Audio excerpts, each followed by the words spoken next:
মাননীয় স্পিকার, আপনাকে ধন্যবাদ। এটা মাননীয় স্পিকারের এখতিয়ার।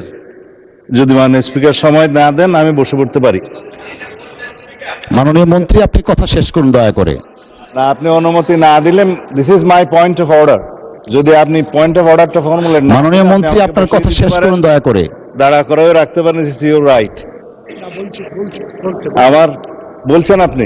মাননীয় মন্ত্রী, আপনার বক্তব্য শেষ করুন দয়া করে। আমি সবাইকে সম্মান জানাতে চাই।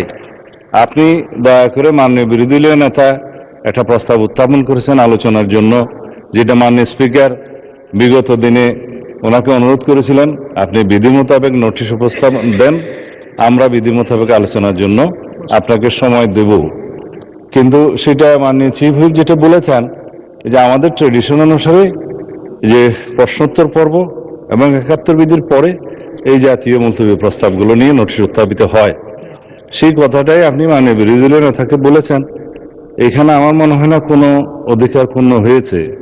আমার মনে হয় আপনি প্রশ্নোত্তর পর্বের বাকি বিষয়টা যে ৭১ বিধিতে আপনি আজকে উত্থাপন করার সুযোগ দিবেন কি দিবেন না সেটাও আপনার এখতিয়ার, তবে এটা সংসদ সদস্যদের একটা অধিকার। তো এরপরে যদি মাননীয় বিরোধী দলীয় নেতা তার নোটিশের প্রস্তাবটা উত্থাপন করেন, তার এগেনস্টে হয়তো আমাদেরও দু চার কথা বলার থাকতে পারে, সেটা আমরা পয়েন্ট অফ অর্ডার ফর্মুলেট করেই বলবো। তো সুতরাং আপনি বিধি মোতাবেক এগিয়ে যান। আমিও আপনাকে অনুরোধ করবো আপনার মাধ্যমে যেভাবে আপনি অর্ডার অফ দি ডেটা পরিচালনা করতে চাচ্ছেন দয়া করে সেভাবে যান, আদার মেম্বার্সদের রাইটটাও প্রোটেক্টেড হয়। ধন্যবাদ মাননীয় স্পিকার।